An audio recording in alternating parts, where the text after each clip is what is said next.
नमस्कार दर्शकबिन, यहाँहरू हेर्नुहुँदैछ हिमालयन नेटवर्क। राजनीतिक दलहरूको एक समूहले एकातिर भनिरहेछ जिटिए चुनाव चाँडै गराऊ। राजनीतिक दलहरूको अर्को समूहले अर्कोतिर भनिरहेछ जिटिए हटाऊ पहाड बचाऊ। जिटिए चुनावलाई लिएर ठिक यति बेला राजनीतिक दलहरूको विचार तीन हिस्सामा विभाजित छ।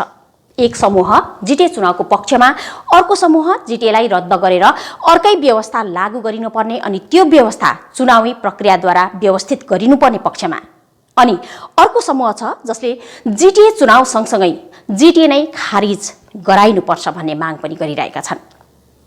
प्रशासनिक व्यवस्थामा सरकारद्वारा मनोनित प्रशासक नभएर चुनावी प्रक्रियाद्वारा चुनिएको व्यक्ति नै जिटिएको मुखिया बनाइनुपर्छ, विभिन्न राजनैतिक दल अनि आम जनताले पनि भन्दै आइरहेको विचार हो यो। पछिल्लो पटक राज्यकी मुख्यमन्त्री ममता ब्यानर्जीको पहाड भ्रमण अवधि उनले जिटिए चुनाव गराइने बताएकी थिए। मुख्यमन्त्रीको उक्त बयानपछि नै पहाडमा जिटिए चुनावलाई लिएर राजनीति सुरु भइसकेको छ। जिटिए चुनावबारे दार्जिलिङका सांसद राजु विष्टले सदनको शीतकालीन सत्रमा पनि कुरा उठाए। 2017मै अस्तित्व समाप्त भइसकेको जिटिएमा आफूले मनोनित गरेको प्रतिनिधिलाई राखेर बंगाल सरकारले जनतालाई अन्याय गरिरहेको आरोप लगाउँदै सांसद विष्टले मुख्यमन्त्री ममता ब्यानर्जीले जिटिए चुनावको कुरा गरेर क्षेत्रमा अशान्ति सृजना गरेको, यसैले जिटिए सम्झौतामा केन्द्र सरकारको पनि हस्ताक्षर भएको हुनाले केन्द्र सरकारले जिटिए चुनावलाई पूर्ण रूपमा खारेज गरिनुपर्छ भन्ने माग उनले राखे। सांसद विष्टको भनाइलाई अनुसरण गर्दै यता गोर्खा राष्ट्रिय मुक्ति मोर्चाले केन्द्रले दिने पीपीएसलाई बिथोल्नको निम्ति राज्य सरकारले जिटिए चुनावको प्रसङ्ग निकालेको आरोप लगाएका छन्। जिटिए चुनाव मात्र होइन, पुराको पुरा जिटिए नै भङ्ग गरिनुपर्छ, यो उनीहरूको भनाइ हो। जिटिए हटाऊ पहाड बचाऊ, यो हाल उनीहरूले भनिरहेका छन्। जिटिए चुनाव हामी झट्टै चाहन्छौँ भन्ने भारतीय गोर्खा प्रजातान्त्रिक मोर्चा जिटिए चुनावको प्रबल समर्थक हुन्। भागो प्रमोले चुनावको निम्ति आफूहरू तयार रहेको बताइसकेका छन्। गोर्खाल्यान्ड नमाग्ने, गोर्खाल्यान्डको लागि राजनीति पनि नगर्ने भागो प्रमो निर्वाचित प्रशासकको हैसियतमा बंगालसँग मिलेर पहाडमा शासन गर्ने पक्षमा छ। भर्खरै गठन भएको अजय एडवर्ड नेतृत्वाधीन राजनीतिक दल हाम्रो पार्टी पहाडको अर्को ठूलो दल हो जो चुनावको समर्थनमा देखिन्छ। हाम्रो पार्टी, जुन पार्टीको मुख्य मुद्दा के हुनेछ अहिलेसम्म त्यो खुलस्त नपारिए तापनि पहाडका जनताको आर्थिक स्तरलाई माथि उठाउन आफू राजनीतिमा होमिएको पार्टी अध्यक्ष अजय एडवर्डले एकाधिक पटक बताइसकेका छन्।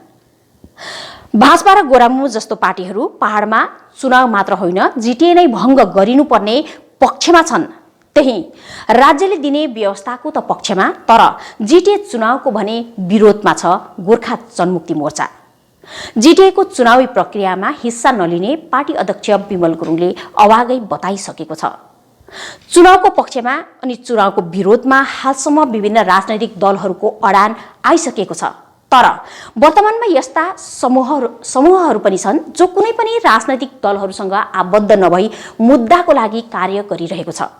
चुनावलाई लिएर आखिर उनीहरूको अडान के छ, यसबारे हामीले केही संगठनहरूसँग जिज्ञासा राखेका थियौं। सबैभन्दा पहिला दर्शक वृन्दलाई म सुनाउन चाहन्छु स्टेटहुड डिमान्ड कोअर्डिनेसन कमिटीका संयोजक प्रभाकर देवानको यस भनाइलाई। बबिता बहिनीले मलाई एउटा प्रश्न गर्नुभएको थियो, यो जिटिएलाई कसैले इलेक्सन हुनुहुँदैन भन्दैछ, कसैले चाहिँ हुनुपर्छ भन्दैछ, यो विषयमा उहाँले हाम्रो मन्तव्य जान्न चाहनु भएको थियो। र यसमा चाहिँ मेरो भनाइ के छ भने जिटिए चाहिँ एउटा ऐन बनायो, एउटा इन्टेरियम व्यवस्था भनेर चाहिँ बनाएको थियो सुरुमा, सायद हामीले त्यो बिर्स्यौँ होला वर्ड इन्टेरियम चाहिँ। र इन्टेरियम व्यवस्था चाहिँ सक्सेसफुल भएन भन्ने हामीले देखेको। र किनभने कुनै पनि ऐन बनिन्छ, त्यो ऐन बनिँदा यसको अब्जेक्टिभ हुन्छ। अब्जेक्टिभ के को लागि चाहिँ ऐन बनायो भनेर, त्यो ऐन बनाएको अब्जेक्टिभ चाहिँ म तपाईँलाई अलिकति पढेर सुनाऊ। यो ऐनको अब्जेक्टिभले भन्छ, whereas the objective is to establish an autonomous self governing body. एउटा याद गर्नु पऱ्यो कि अटोनोमस भने के हो, हामीलाई एउटा कमसेकम अटोनोमी पाएर इन्डिपेन्डेन्टली काम गर्न सक्ने एउटा बडी हुनुपर्ने हो।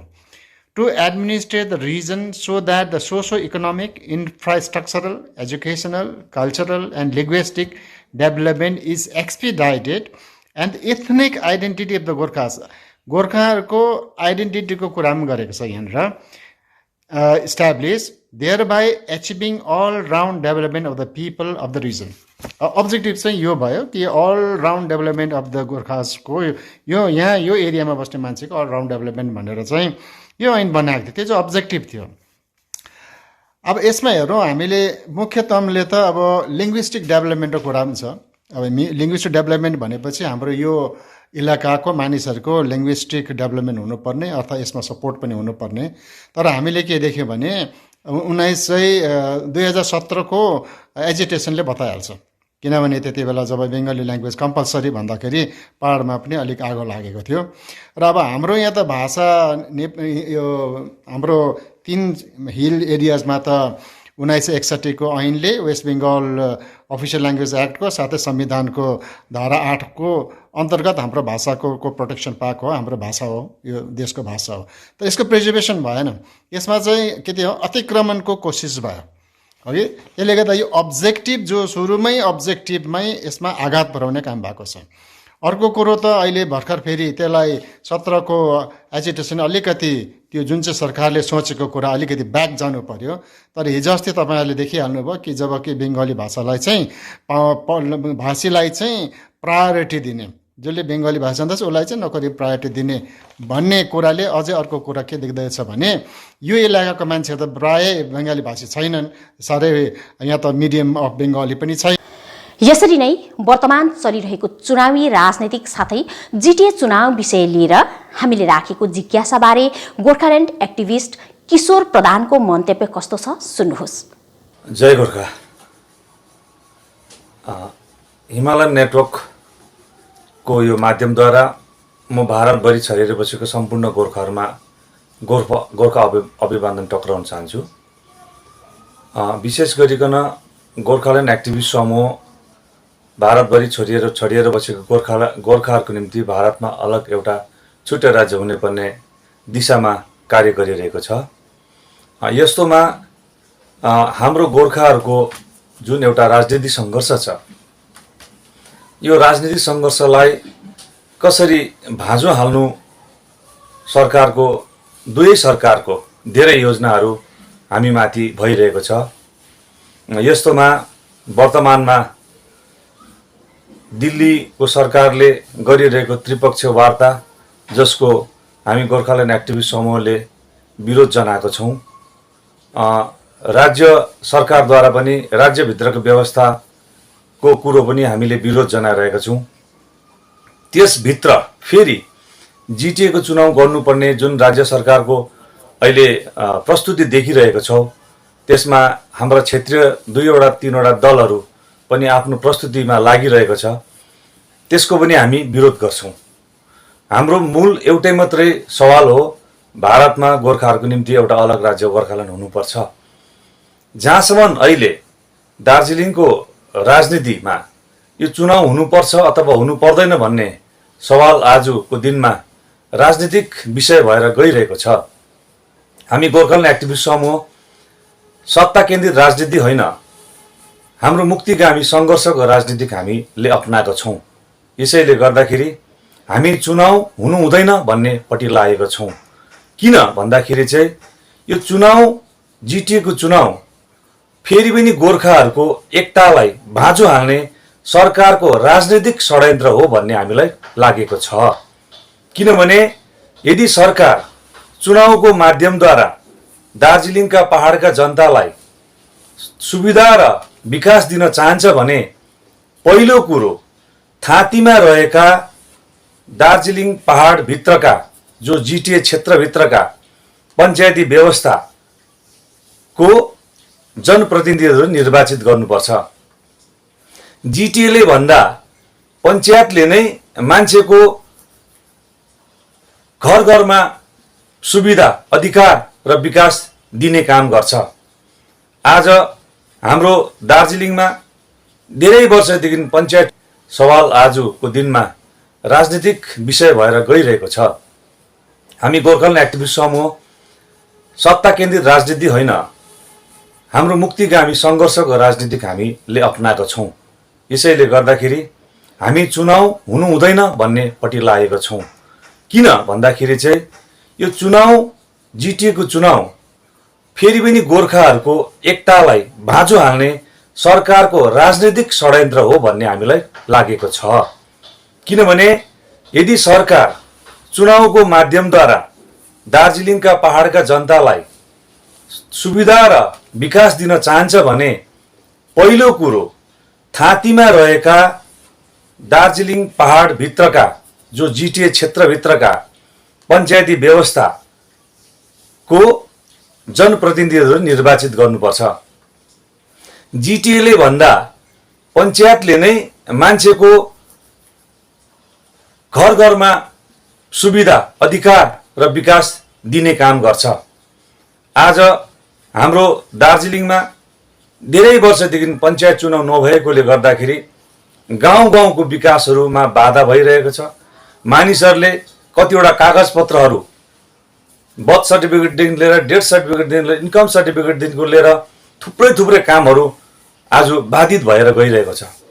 तर सरकार त्यो पञ्चायत चुनाव नगराएर जिटिए चुनाव गराउनुमै सरकारको विशेष चासो जुन प्रकारले सरकारले देखाइरहेको छ, त्यसैले हामीलाई लाग्छ कि हाम्रो गोर्खाल्यान्डको आन्दोलनलाई बाधा पुर्याउनु, फेरि केही वर्षको लागि गोर्खाल्यान्डको आन्दोलनलाई स्थगित गराउनु नै सरकारको यो षड्यन्त्र चाल हो भन्ने लागेको कारणले गर्दाखेरि हामी फेरि पनि दार्जिलिङ पहाडका सम्पूर्ण दलहरू जसले आफूलाई गोर्खाल्यान्डको निम्ति गठन भएको भनेर मान्छ अथवा गोर्खा हितमा काम गर्ने भन्ने उनीहरूले सम्झिन्छ भने उनीहरू पनि यो गोर्खाल्यान्डको आन्दोलनलाई नै अगाडि लिएर जाने अनि चुनाव, जिटिए चुनावको माग नगर्ने, बरु एकबद्ध हिसाबमा ग्रामीण जो चाहिँ संविधान प्रदत्त, संविधानले अधिकार दिएको पञ्चायत चुनाव गराउनु पर्छ भन्ने हाम्रो सबैको सवाल हुनुपर्ने भन्ने हामीलाई लाग्छ। जुन चाहिँ जिटिए संवैधानिक अधिकारभित्र छैन, तर पञ्चायत संविधान अधिकारभित्र रहेको व्यवस्थाकै नै चुनाव गर्नुपर्छ हामीलाई लाग्छ। यो गोर्खाल्यान्ड एक्टिभिस्ट समूहलाई लाग्छ जिटिएको चुनाव गराउनु नै यो सरकारको राजनीतिक षड्यन्त्र हो अनि हामीलाई जिटिए चुनावको आवश्यकता छैन। यसै कारणले भनेर हाम्रो गोर्खाल्यान्ड एक्टिभिस्ट समूहको जुन चाहिँ जिटिए संवैधानिक अधिकारभित्र छैन, तर पञ्चायत संविधान अधिकारभित्र रहेको व्यवस्थाकै नै चुनाव गर्नुपर्छ हामीलाई लाग्छ।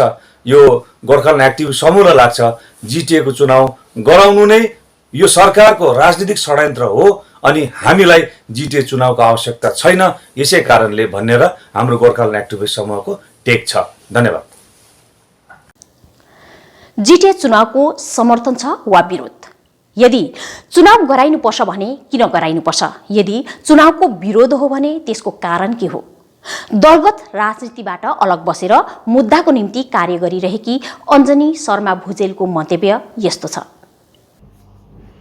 नमस्कार। सर्वप्रथम त बबिता मादनज्यूलाई धेरै धेरै धन्यवाद। यो एउटा महत्त्वपूर्ण विषयलाई तपाईँले चर्चामा ल्याउनु भयो है। जिटिएको चुनाव हुनुपर्ने कि नहुनुपर्ने भन्ने सन्दर्भमा मलाई लाग्छ कि हामीले चिचीको पनि लोभ, पापाको पनि लोभ गर्नु हुँदैन है। एक मुखले हामी गोर्खाल्यान्ड पनि भन्छौँ, अर्को मुखले फेरि हामी जिटिएको चुनावमा पनि उत्रिन चाहन्छौँ, जबकि जिटिए नै त्यो व्यवस्था हो जुन चाहिँ व्यवस्थालाई हामीले नकारेर हामीले गोर्खाल्यान्डको निम्ति आन्दोलन गरेको भनेर पनि भनिरहेको छौँ है। धेरै कुरामा हामीले सबै चिजको लोभ गर्ने हुँदाखेरि हामीले केही पनि नपाएकै हाम्रो इतिहास छ है। हामीले हातमा भएको 10 रुपियाँ पनि हामीलाई चाहिन्छ अनि पाउनु आँटेको 100 रुपियाँ पनि हामीलाई चाहिन्छ।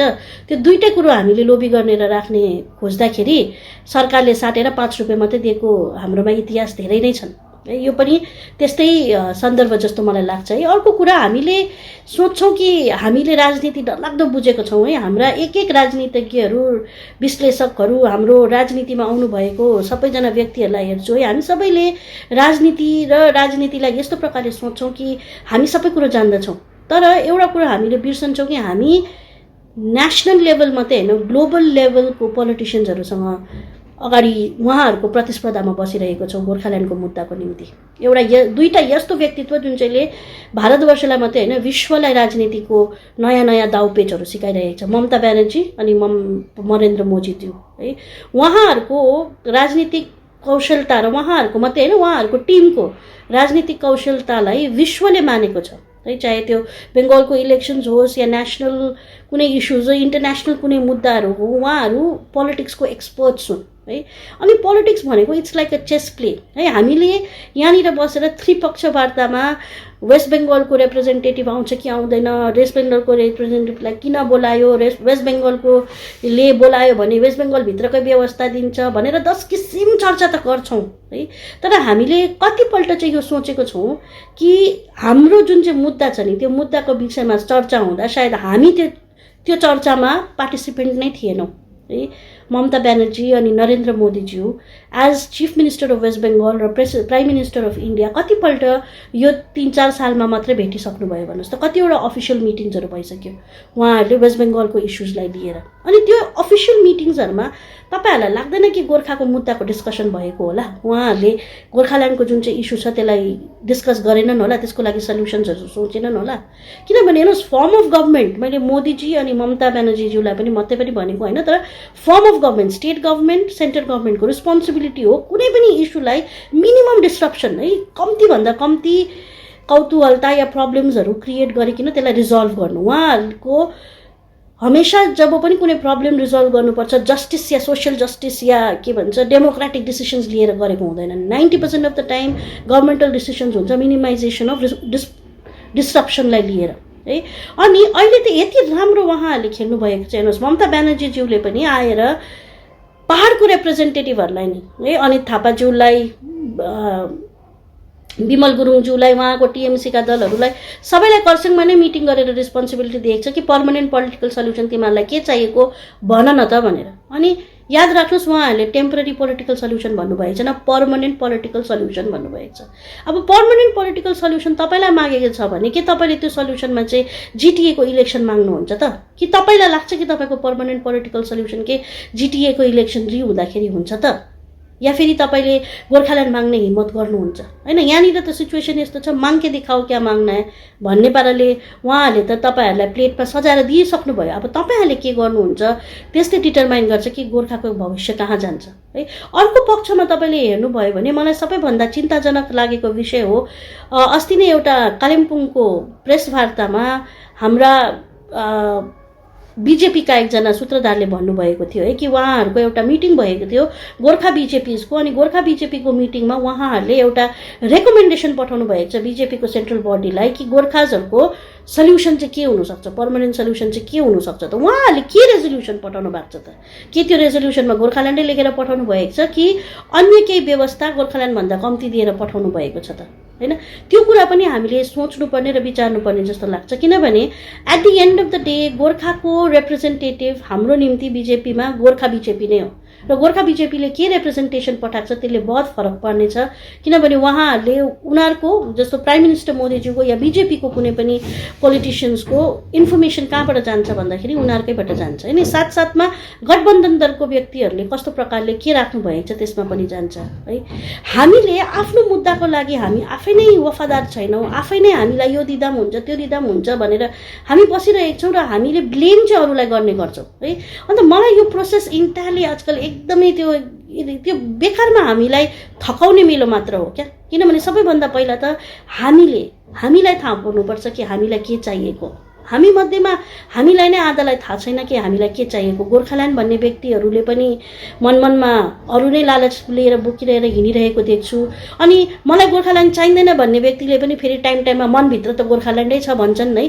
गोर्खाल्यान्ड चाहिँ एउटा यस्तो बुट्टी भएछ जुन व्यक्ति हामीलाई के चाहिएको, हामी मध्येमा हामीलाई नै आधालाई थाहा छैन कि हामीलाई के चाहिएको। गोर्खाल्यान्ड भन्ने व्यक्तिहरूले पनि मनमनमा अरू नै लालच लिएर बोकिरहेर हिँडिरहेको देख्छु। अनि मलाई गोर्खाल्यान्ड चाहिँदैन भन्ने व्यक्तिले पनि फेरि टाइममा मनभित्र त गोर्खाल्यान्डै छ भन्छन् है। गोर्खाल्यान्ड चाहिँ एउटा यस्तो बुट्टी भएछ जुन व्यक्तिलाई कि त लुकाएर राख्नुपर्ने कि त देखाएर राख्नुपर्ने, तर हुनु चाहिँ सबैकोमा पर्ने है। यो सबै सोच्दाखेरि म अल्टिमेटली त अपिल हेर्नु जनतालाई नै गर्छु। किनभने कुनै पनि मुद्दा होस् त्यो मुद्दा तबसम्म मात्र भ्यालिड हुन्छ जबसम्म त्यो मुद्दालाई जनताले साथ दिन्छ। आजको दिनमा गोर्खाल्यान्डको निम्ति धेरैजना अगाडि आउनु भएको छ, उहाँहरूले काम गरिरहनु भएको छ। के हामीले उहाँहरूलाई साथ दिँदैछौँ त? कि गोर्खाल्यान्डको मुद्दा भन्दा हामीले उहाँहरूलाई सघाउँछौँ त? कि हामीले यदि भयो फेरि पनि गोर्खाल्यान्ड भनेर पछि हट्छौँ त? त्यो सबै कुराले बहुतै ठुलो हामीलाई इम्प्याक्ट पार्छ जस्तो लाग्छ है। र जिटिएको चुनाव त हेर्नुहोस्, अल्टिमेटली हामीलाई नेताहरू आजसम्म हामीले भनेर दिएको छैनन्, हामीमाथि थोपिएको नै छन्। र जिटिएको चुनाव यदि वेस्ट बेङ्गल गभर्मेन्टले गराउन चाहन्छ भने त्यो उहाँहरूले गराउन सक्छन्, त्यसमा केही त्यो दुई राई छैन। तर अहिले जसले म चुनाव लड्दिनँ भन्दैछ, जब जिटिएको चुनाव आउँछ र उहाँहरूले एक दुईजना पोलिटिकल पार्टिजहरू उत्रेको देख्छन्, त्यति बेला के उहाँहरू साँच्चै नै पछि बस्छन् त? फेरि अर्को कुरा, यदि हामीले जिटिएको चुनाव फेरि हुँदाखेरि पार्टिसिपेट गरेनौँ भने हामीले फेरि त्यही व्यक्तिहरूलाई फेरि चुनावमा जिताएर पठायौँ, जुन व्यक्तिहरूले ममता ब्यानर्जीसँग या फेरि स्टेट गभर्मेन्टसँग यही सम्झौता गर्छन् कि उहाँहरूको पर्मानेन्ट पोलिटिकल सल्युसन जिटिए नै हो, जिटिएमा अलिकति बेसी पावर दिएर नै हो भने हाम्रो भविष्य चाहिँ कहाँ जान्छ त? र अल्टिमेटली सोच्नुपर्ने र बुझ्नुपर्ने हक त जनताको नै हो। तपाईँहरूले के गर्नुहुन्छ, जिटिएको चुनाव भयो भने र तपाईँहरूको के निर्णय हुन्छ ले नै डिटरमाइन गर्छ कि अगाडि के भविष्य हुन्छ गोर्खाको। धन्यवाद। दर्शकबिन, अहिले त केवल चुनावको सम्भावना मात्र छ, तर सम्भावना कालमै चुनावलाई लिएर राजनीति निकै चर्किसकेको छ भने यदि चुनाव सम्पन्न हुने तय भए त्यो स्थिति व्यापक जटिल पनि हुन सक्छ। यद्यपि चुनाव भनेकै लोकतन्त्रको प्रतीक हो, यसैले चुनाव सम्पन्न गराइनु अथवा स्थगित गर्नु जनमतमाथि पनि निर्भर गर्ने कुरा हो। यसोस्ले विभिन्न राजनैतिक दलहरू जो चुनावको पक्षमा अनि विरोधमा उत्रिएका छन्, जनता के चाहन्छ, जनताको विचारलाई पनि उनीहरूले आफ्नो निर्णयमा सामेल गरिनु उचित हुनेछ। आजलाई यति नै। यहाँहरू हेर्दै गर्नुहोला Himalayan network. Eklavya Institute of Management is one of the premier institute of hotel management in Siliguri. With more than 6 years of experience under its belt, Eklavya provides 100% placement assistance guarantee.